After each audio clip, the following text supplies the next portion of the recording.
Bismillahir Rahmanir Rahim, da sunan Allah mai rahama mai jin kai. Qul uhiya ilayya annahu istama'a nafarun minal jinni faqalu inna sami'na qur'anan ajaba. Kace an yi wahayi zuwa gare ni, lalle ne wasu jama'a daga cikin aljannu sun saurari karatuna, sai suka ce lalle ne mun saurari abin karantawa mai ban mamaki.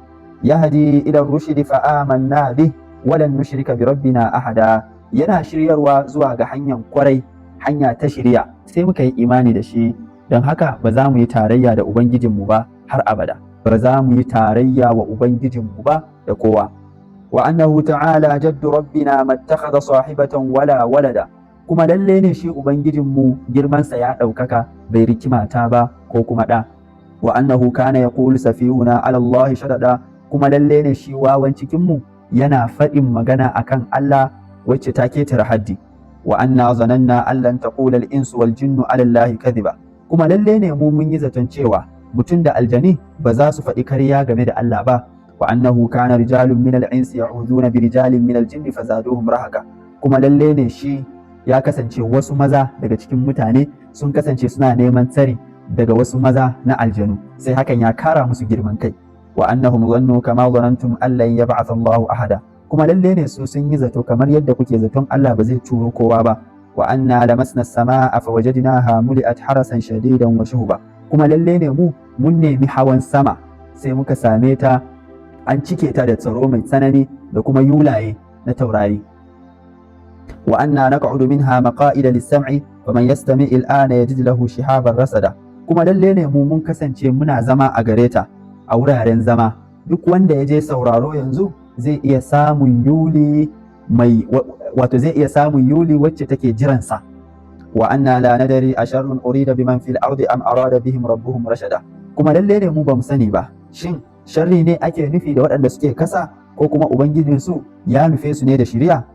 Wa anna minna salihuna wa minna duna dhalik kunna tara'iqa qidada, a cikin mu akwai bayin Allah salihai kuma akwai waɗanda ba hakan ba a cikin mu, mun kasance kungiyoyi ne daban-daban. Wa anna zananna an lan nu'jiza Allah fil ardi wa lan nu'jizahu haraba, kuma lalle ne mu mun tabbatar da cewa ba za mu gagare Allah ba a nan kasa, kuma ba za mu gagare shi ba wajen guduwa mu guje masa.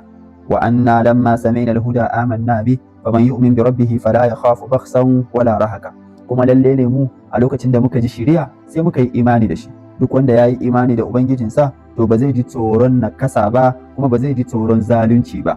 Wa anna minna al-muslimuna wa minna al-qasitun faman aslama fa ulaika taharraw rashada, a cikin mu akwai masu mika wuya, a cikin mu kuma akwai wato karkatattu, duk wanda ya mika wuya waɗannan su ne waɗanda sun shiryu. Wa amma alqasituna fa kanu li jahannama haqaba, amma waɗannan karkatattun sun kasance su ne itacen wutan jahannama, wato makamashi, su ne makamashin wutar jahannama. Wa allahu istaqamu ala tariqati la asqainahum ma'an ghadaka, kuma da mutane za su tsayu akan hanya madaidaiciya da lalle mun shayar da su ruwa mai yawa. Linaftinahum fihi wa man yu'rid an dhikri rabbih yasluku azaban sa'ada, saboda mu jarabce su a cikin sa, duk wanda ya kawar da kai ga barin ambaton ubangijinsa yasluku azaban sa'ada, to zai shiga azaba mai hauhawa. Wa annal masajida lillahi fala tad'u ma'a Allahi ahada, kuma lalle dukkan wuraren sujada na Allah ne, kada ku kira wani tare da Allah a wajen, wato kada a bauta masa.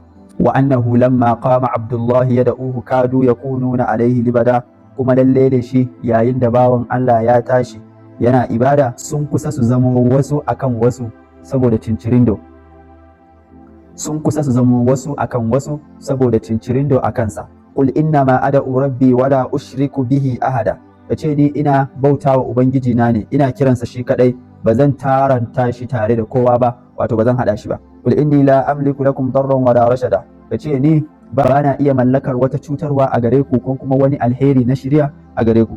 Qul inni la yujirani min Allahi ahadun wa lan ajida min dunihi multahada, kace lalle ne ni babu wanda ya isa ya kwace ni a gun Allah, kuma bazan iya samun mafaka ba face gare shi. Illa balagan min Allahi wa risalati, face isar da sako daga Allah da kuma sakonninsa.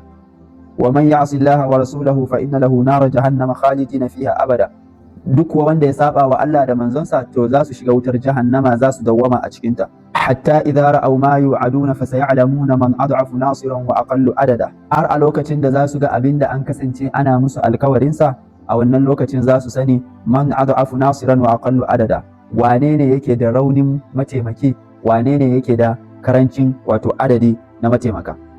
Qul in adri aqribun ma tu'aduna am yaj'alu lahu rabbi amada, kace ban sani ba, shin yana kusa ne abin da ake muku alkawarinsa, ko kuma ubangiji na ya sanya shi mai dogon zango ne sai can gaba. Alimul ghaibi fala yuzhiru ala ghaibihi ahada, shine masanin gaibu, baya bayyana gaibinsa ga kowa.